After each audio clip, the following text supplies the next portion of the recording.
the wine is real, the conversations are even better. Welcome to Grapes and Debates. We have filmed over 120. This is podcast number 122. You told me to stop counting. I stopped counting, but then I had to go back. Well, it's like a baby. When do you stop saying they're how many months old? No, yeah. you always, right? you have your birthday. I know, you still have your birthday, I know. But we'll just start counting like 200 now and 300. Okay. Or maybe 250. All right. Yeah. Grapes and Debates. Yeah, kind of a special one today. This is a special one, Yeah. and believe it or not, the grapes that we have are special grapes. absolutely special. Grapes that are near and dear to our hearts. JACE Cellars. Yeah. Yeah. And we got Joe Bates, hey, everybody. business partner, Adam Behringer, founder of SoNapa Grill, and we have Councilman Danny Robbins, Volusia County Council. We are honored to have you here, and we're about to open our third restaurant in Volusia County, and we thought that we could just talk about, like, I really don't know what, since I've been out of politics, I don't know what is going on with politics, right? Well, hopefully Danny does. Well, I'm sure that he does. And a couple of things where, obviously I was in politics many years ago, but also from upstate New York. I was born in Staten Island, and I moved to upstate New York, about 2 hours north of Saugerties. Okay. Yeah, Brant Lake. Heard it. Yeah, Heard just of it. A little north of Glens Falls. Yeah. It's anytime you get north, I'd say, of the city, it gets real cold. And I remember the blizzards in '94. Okay. And up there, I remember jumping off the eaves of the house into the snow drifts. Yeah. There were 6 and 7 foot snow drifts. But I'll tell you what, one thing good about Volusia County in Florida is you can't shovel rain, and that's what I like about it. And also too, the people. Right. The people and I know there's a lot of reasons probably why you moved down here, Adam, and I know there's sure of hell a lot of reasons why I moved down here. There's a lot of reasons why a lot of people are moving here. I'll tell you what, it's crazy. It's almost like there's no middle ground anymore. It's extreme, right? Really extreme. And New York gets a bad rap, and Adam and I were talking about this earlier. Not all New Yorkers are the city, New York City folks or the Albany, Schenectady folks. You're hard leaning, I'd say liberal, and that was kind of one of the reasons why I liked upstate New York. But in the late '90s, early 2000s, there was a big change because people were now going upstate and commuting every morning by train or by the rail, or if it was in an hour and a half, 2 hour drive, they'd get up and haul south to the city. But a lot of good folks still in New York. I feel their pain. And you still have family up there? Yeah. Have a couple up there. So. Okay. And I will say that there was 2 summers ago, we took our RV up to Niagara Falls, and we saw so many. It was 2 years ago, maybe it was during the election, and we were trying to tally all the Trump signs that we saw versus all the Biden signs. But then he got out of it, and it was Kamala. So basically, we're driving, and on the side of the RV, we have all these Trumps, like 170 Trump signs that we've seen, and we're marking it down. And literally, we didn't go through the city, so he's got a passionate following. Yeah, and it was just kind of a funny thing to do. But you see it everywhere you go. Outside of these major cities, it's red. It's red, and we're seeing I would say, more. you know what? And yes, but I also think it's all of us just really trying to live and enjoy our life. And I would say that unless you're extreme left or extreme right, most of us agree on probably 90% of things that go on in our day-to-day life. If not more, and I see it in local elections here, and especially at the county, and we have a couple opponents this time. And if you actually dissect the issues and what we're addressing or what we have addressed or what our responsibilities are, we agree on 90 plus 95%.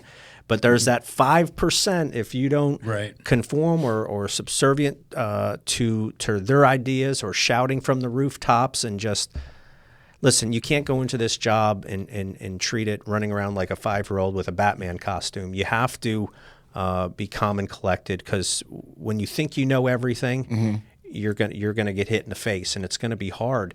And there's just so much more to this, and so much more to getting things done than just kind of the lunacy we see on CNN, Right.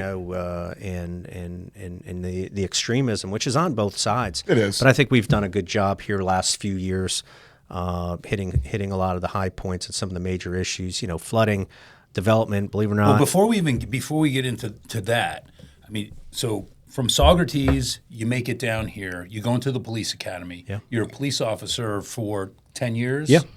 Then you started a dumpster company. You started an online firearm company. So you have that entrepreneurial spirit Absolutely. as well. And now you're public service. You're back into public service.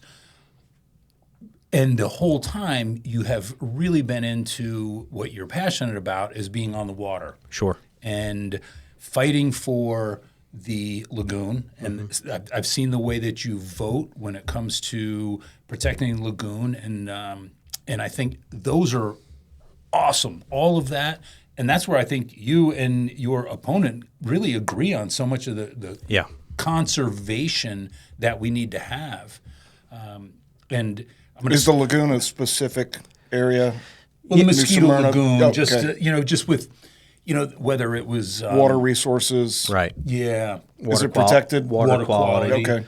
It once was kind of the standard, or like imagine the World Cup of fishing.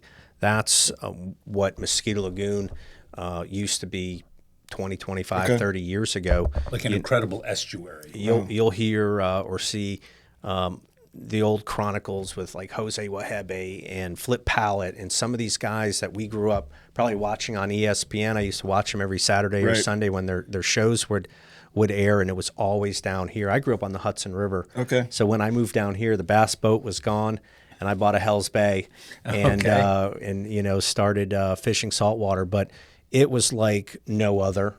In like Laguna Madre, Texas, and some of these other areas, there's cycles that Mother Nature goes through. Now, with that said, there's also needs to be a concentration on what we do. So when you're in and around these estuaries, when you're in and around these areas like we have in Southeast Volusia, or over on the west side where you see springs, Sure, there's some things you shouldn't do. Right. Right. And listen, I'm conservative as conservative probably gets, but also too, just like Roosevelt back in the day, we have to take care of what we have to take care of our resources. It's in our charter, but it's just the right thing to do, the best we can. We live a lot of the issues that we come about.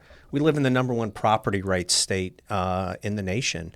And people are moving here. So how do you find that balance or middle ground, or how do you take certain practices and use them that are beneficial to our area that won't have a negative effect on it, And that's something myself and council have done since day one.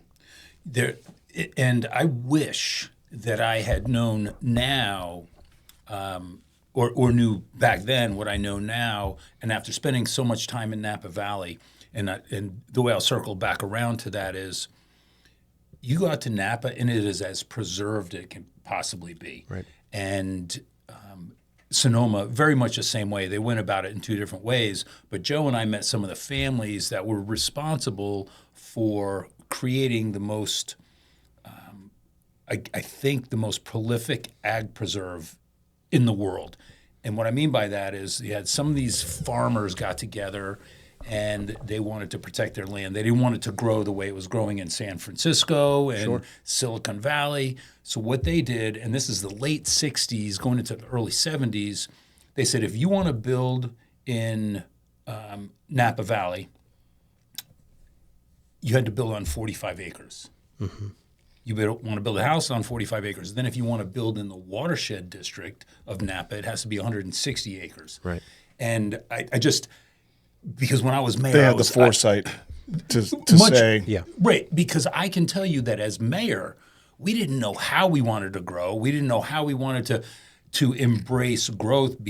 And I was 2009 to 2014, and we were trying to get economic development going, and we wanted more people, more business, and And not that that's a bad thing. I don't think it's a bad thing.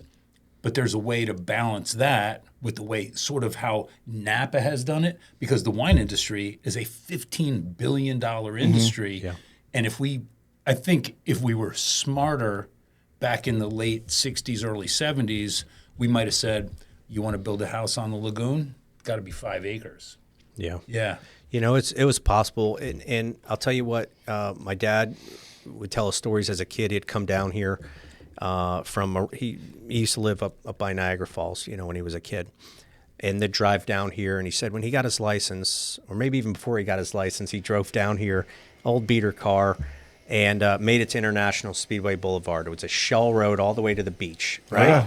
And he goes, once you got to the beach side, it was desolate. There I was don't remember nothing, it that far back. nothing there, you know, in the mid to late 50s. He goes, you couldn't give beachside property away. Yeah. Couldn't give it away. It was palmettos, there was mosquitoes, it was nasty, nothing around.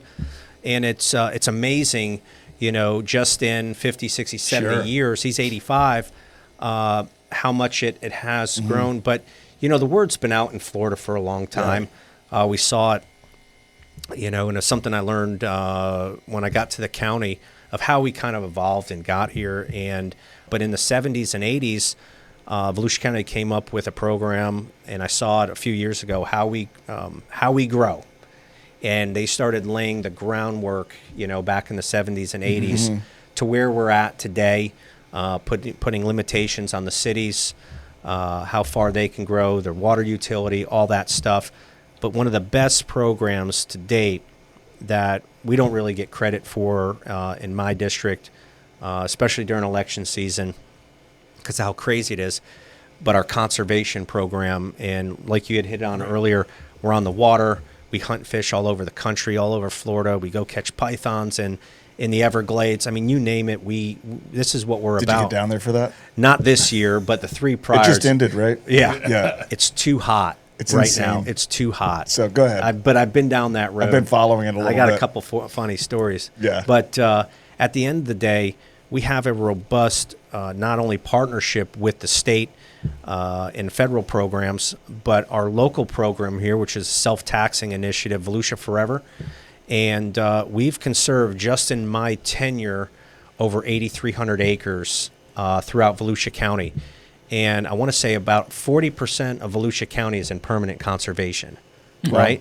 So if you go up in a helicopter, you're going to see a lot of green. Yeah. Right. A deeper look when we're trying to preserve this property of what's around it. Is it kind of virgin land? Has it been farmed before, or has it been logged before? Is this kind of things artificial? And we really drill down on this virgin, pristine property and around our water resources, water recharge areas, not only for like flood control and stuff like that, but that is what we use to get our drinking supply right, and we need that. You can't pave over everything, and I think this council's done a great job with kind of vetting these properties. But we've conserved 8,300 acres in less than 6 years. Yeah, that's not insignificant. Now, No, So not and, bad. and also let's kind of circle back around to when you were talking about how it was mapped out in the 70s and 80s. What most people don't realize, heck, I was mayor. I had no idea until we started going through the process. I was probably mayor for about 6 months before I realized that every city has a master plan. Yeah. Every city has a master plan that was planned out 25 years ago. Yeah. Or more. I feel like that's something you should have known. Well, I did.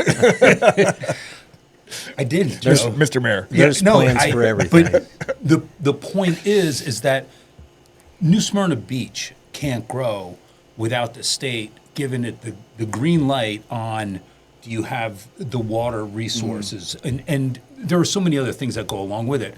But I imagine the same to be true. If it's the same for every single city, Yeah. then the county has to have its plan as well. Yeah. Meaning that there are areas that where it's designated residential, where it's commercial, how you grow. Every time you hit a certain threshold, you have to add public safety, you have to add a school. All of this has been mapped out. Much of it has been permitted. And when you hear people say slow growth, there is something about property rights and the ability that has been in place for 25 years. You just can't all of a sudden say you can't build on your own property. Yeah. And that's kind of what we're running into. You know, we've vetted things. We don't have a whole lot of growth in unincorporated Volusia. We just don't. It's the cities. Cities don't like to hear that or have a county guy come and say it, but it's true. But also, too, the state has state statutes or laws that we have to follow. You know, I take this when I hear slow the growth, whatever that means these days. When you have this influx of people coming in to the number one property rights state, if you're going to deny somebody the right to the use of their property, ask that person or ask that candidate or elected official, how much are you willing to spend of the taxpayer money that should be going to stormwater, police, fire, roads, sidewalks? Are you willing to spend on a lawsuit? It's 100%. That you will lose. There's case law. This isn't the wheel just wasn't invented with this stuff. So when I hear some of this stuff, it's rhetoric. It's election time. Just preaching for slow growth or just the correct growth or right type of growth, or is I don't know. But it's subjective. Yeah, like, you know, when you're the property owner, which I take near and dear to my heart. Listen, if it's zoned this and I pay the taxes on this, or my family has, and if I want to use that in a capitalistic society, and I want to build, if it's zoned for a house, if it's approved for 50 houses, I have to respect that. That which I may not like it, right? But I have to follow laws, because when you put your hand on that Bible and swear to uphold the Constitution of the state of Florida and the United States, that means something. So that was pretty powerful. This at the end of the day, you have to, or when I'm looking at somebody, this is what I try to follow. You have to put your emotions aside in this job or in this role, and follow the laws, whether you like them or not, and make the best fiscal decision within the letter of the law.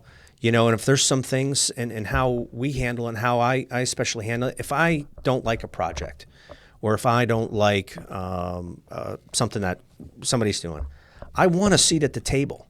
You can't get on social media and bash everybody. Well, sure you can. Yeah, you can, but you're not. Because I see it all the time. But what are you really trying to accomplish, other than appealing to a self-licking ice cream cone? What are you really trying to accomplish? Because if you really wanted to accomplish a compromise or find a compromise, I'd want a seat at the table. Like in my race, there is no, you're either against it and you're the enemy. There is no compromise. Right. And the biggest thing is maintaining a seat at that table, strengthen that relationship where if you're the owner or you're the builder or you're the land use attorney, I could say, hey, my constituents want this. I believe in this. I kind of agree with them. Can you work with me on some of these standards? Some middle ground here. Right. But if you come out there just swinging like Storch, if you're out coming out swinging like Mike Tyson, and you want to be a paper tiger, that doesn't get you where your constituents want you to go. So what are you really trying to accomplish? I've seen it for the last 6-7 years with a couple elected officials, and it's like you lose perpetually. You're the loser, but you're their loser. You know, you're their voice, and it's like, we're here. This is a rented seat. Where you can find some middle ground, maybe. Where can we find some quit pointing the finger, and where can we find some middle ground here and respect the law at the same time? Yeah. And I think that's big, but also, you know, transparency with this stuff. I've taken the arrows for the last 6 or 7 years. I can be very opinionated, especially with some of these core values, you know, that we all have as Americans, you know, and as a conservative. But, you know, what I try to do is get that information out there, whether you like it or not. Yeah. And one thing that I think has gone a long way in my district too, with that kind of standard, is I'm not going to tell you what you want to hear. I'm going to give you the facts, the legal opinions of the people that we have in place that are very good, our attorneys, in some of their direction, which isn't the be-all and end-all all the time. But at the end of the day, I'm going to tell you what you need to hear, not what you want to hear, and let's see where we go from there. Yeah. Because you're damned if you do and damned if you don't. Right. You know. True. So, all right, Danny, clearly you're an outdoorsman. You've got your fishing shirt on, right? You love the outdoors. Was there something that triggered your move to public service? once you got down here? Or did you always kind of know in the back of your head you wanted to do that? So one thing I did early on, you know, I was a police cadet in the town of Volster, which is just north of, south. It's been so long, south of Saugerties, New York. You know, I call it the armpit of the world where I was from, and at the end of the day, I think when I was about 13 or 14, I was a police cadet down there. And then was a dispatcher for the town of Saugerties, you know, for a couple of years in my senior year and in 11th grade. And then moved down here, and I started selling TVs at Best Buy, believe it or not, Nice. when I was in the police academy. Okay. You know, I have a couple funny stories. You know, I was wheel-in dealer. You know, we hustled. Our family, you know, we're customer service people. You know, between the gun business. We've had rentals, properties, all sorts of stuff. And in the gun business growing up that I eventually took over. But I remember working in Best Buy, and I had 2 applications out. I wanted to stay in Daytona Beach. I was 18. We had motorcycles, the beach, girls, you know, all the stuff that young guys are interested in, right? I could fish. I didn't have any. In my other application, I put in with a buddy of mine, Daryl Haywood, his father, during the academy. I don't know if you remember the trooper that passed away, got killed during a pursuit on International Speedway Boulevard. Terrible story. It was when the Firestone tire blew and sent the trooper airborne. It was my buddy's dad. And so I put in a trooper application and went through their whole process. And I said, God, I do not want to leave this place, right? But in order to fulfill my fill my cup, I was like, okay, you know, I could do it. You know, I got my buddy doing it, whatever. So long story short, Daytona, I wasn't getting a call back at first. Well, it turned out I just missed something on the application, my application. So a guy come in who I'm great friends with today and his brother, Jody Thomas, and Jody and Dennis, great guys. And all since retired, but Jody Thomas came in deputy chief. And I tell him this story now. And I see this guy, flashy, I mean, everything, looked like a general, you know, walking in. I said, I need to talk to him. You know, he looks important, right? He was looking for a camera.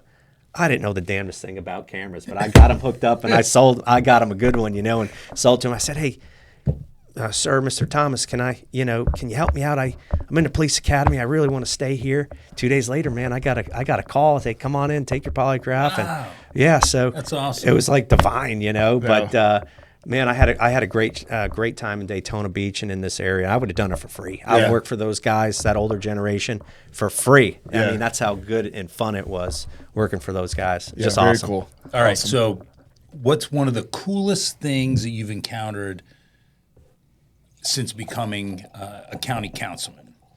One of the coolest things, you get to meet a lot of good people. Right. Okay, but is there one thing that stood out, like maybe being at NASCAR or something, just like, God dang, I have this opportunity because I'm serving the public? Or is it a project that got passed, or 8,300 acres going to conservation? I don't think there's one thing that stands out. Everything that we do, we try to make it positive. And it's just that servant leadership, that opportunity that somehow, and I still try to figure it out of how the heck I got here, because politics was never in the plan. But when I left law enforcement, I still wanted that to serve, you know, and to be part of a solution instead of being part of a problem or just sitting back. Can I ask you something? Yeah, go ahead. As a business owner, so we're under construction for our 3rd property in Volusia County. Right. So we're going to employ somewhere in the neighborhood of 120, 125 employees. Business owner yourself. What's the role of county council, Volusia County Council, in supporting business? Where should they help, and where should they get the fuck out of the way? I say this to everybody. Government is the problem. If you look at all the issues, or the majority issues that we have, they stem from a bunch of people that know everything in one room. And you know, I see it all the time in whether it's city meetings or county meetings. You'll see it in state legislature. Trying to slay dragons that don't exist, right? And at the end of the day, until you're a business owner, until you've sold the farm to keep your employees paid because you don't want handouts. You have that pride. You don't want we handouts. know what that's like. Right? The regulations, the fees, all these things that nickel and dime, it's death by 1,000 cuts. And we've said no on a lot of that stuff. The county council, especially, whether it's a communication tax, business tax receipts. I'm getting ready to see, Evan, on everybody's utility bill, there's a Volusia County tax. Get rid of it. We got this property tax initiative that's coming up from the state. I think it's going to pass, not just because it's catchy, but people are sick and tired of municipalities. They're sick and tired of Washington printing money, devaluing the dollar. Inflation was through the roof, 8, 11, 13% when Biden is in. I think it's down. I looked at it yesterday, 3.5 or 4.2% here recently. People are sick and tired of this stuff. So we've kept millage rates either flat or the same, or went to rollback or partial rollback. And Adam knows what I'm talking about. With that every year to tighten the belt and let the bureaucrats know. Listen, I don't care what department it is, countywide, we can always do better. And that's what we've been focusing on, and kind of taking this, just like utility tax. People won't like it, but it's 13-14 million, in our MSD, the Municipal Service District, that it could potentially influence, and but it's going to force some belts, some consolidation, and it's just a precursor for what's going to happen here if this property tax. It's going to get Western Now, which could be a good thing. Well, I think it could be a good thing, but then is it going to force municipalities to then look like creating a fire surcharge or different taxes? I mean, I've seen that. I've seen that, yeah. I've seen it. In the county, we have a millage rate for our police and fire. I think they're pretty safe. We've held them harmless, since I've been there. Yeah. But, where it's really going to affect, I'd say, is the service end at the county. It's going to be somewhere between 94 and 120 million, and we heard it again last night. So that's a big nut. That's not insignificant. Yeah. So, it's going to have to come from somewhere, but also, too, regulations. All these regulations. My biggest thing in Volusia County here after this election is, why do we have regulations that exceed state and federal law at the local level? Sure. Why? Right. It builds the government's budget. It creates these new departments, and it's just not necessary. Small government has always been the way to go. Get out of the way, expedite these permits. And the market has a lot to do with it. We prayed for building and growth in 2008. Yeah, we sure did. And that support is your blue collar folks, your electricians, your plumbers, your HVAC, your framers, your bathroom and tile guys, your masonry, your roofers. Yep. You name it. They are And it's also the realtors, the and the mortgage brokers. The I mean, it's a realtors, huge industry. Restaurants. So when you say stop this or stop, we don't have control over people moving down from New York or California or some of these other radical states. We don't.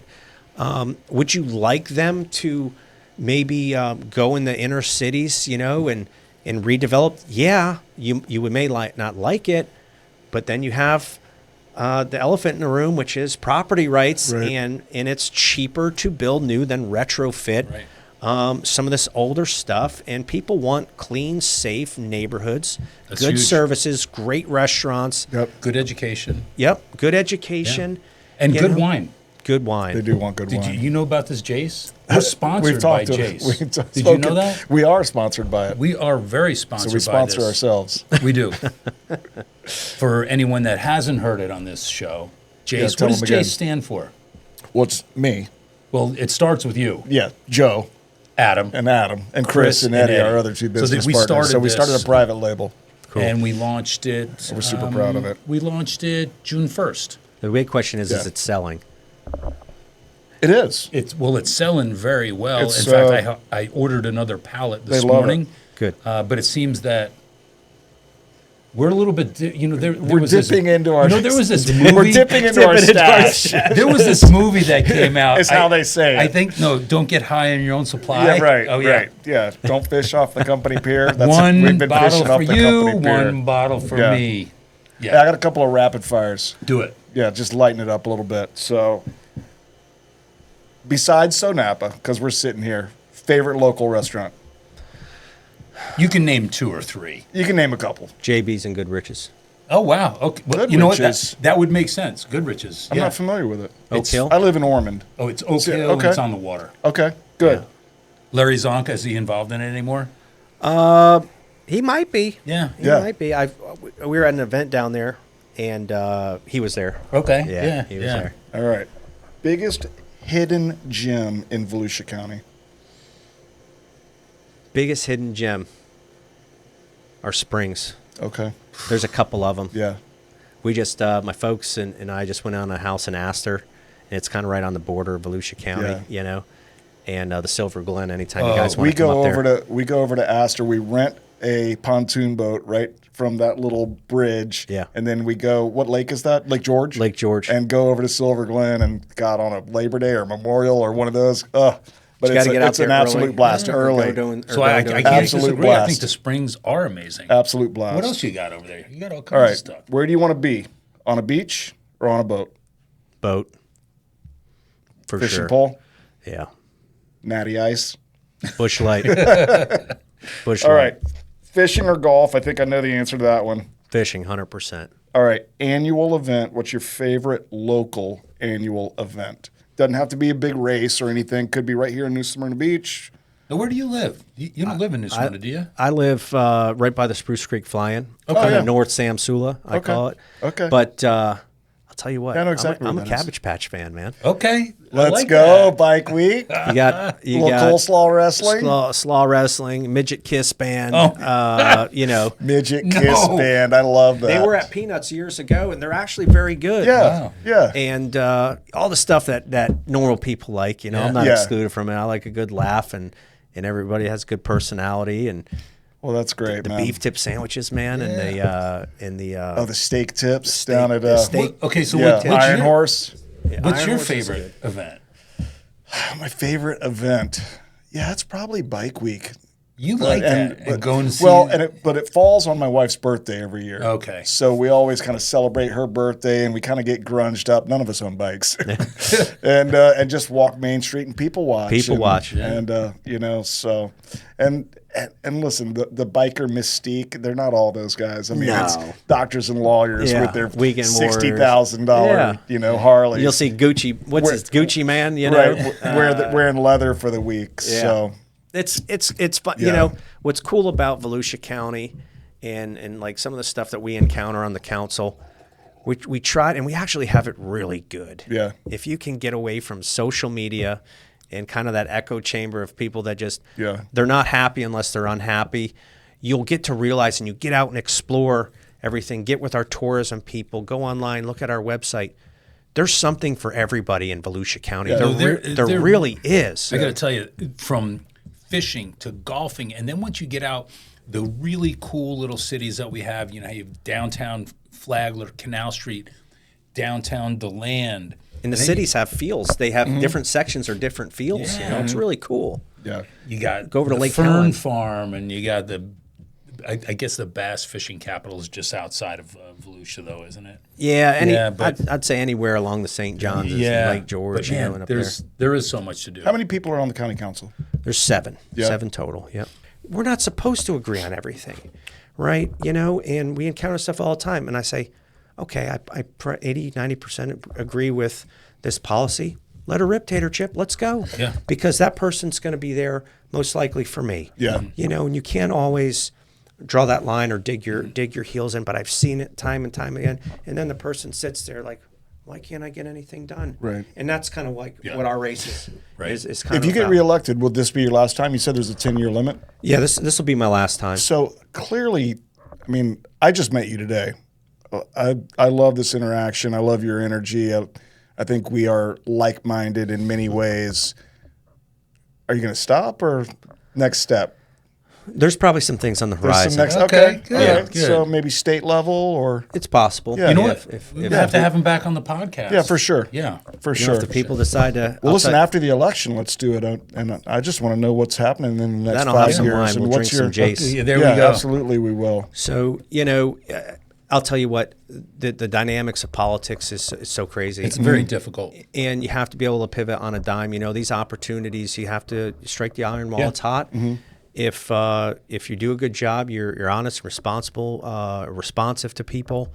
A lot of this stuff, and it goes back to business and customer service. If we don't perform, your restaurant goes down the drain. You don't eat. You can't keep the lights on. You can't keep people paid or pay the insurance, whatever.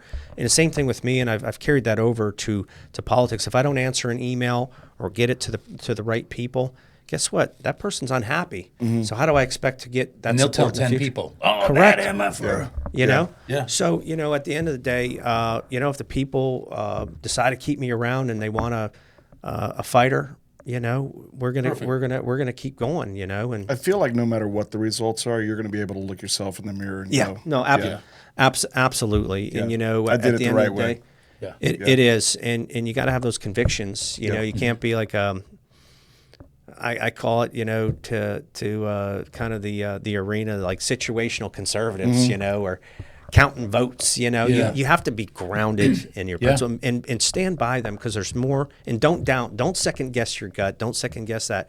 There's more people that will agree Well, and don't with try you. to be everything to everybody. You can't. Be your core self. You cannot. And if there's enough people that like that core self, Well, with that, yeah, best of luck, man. listen, we always end it with taste toast together You don't have a toast.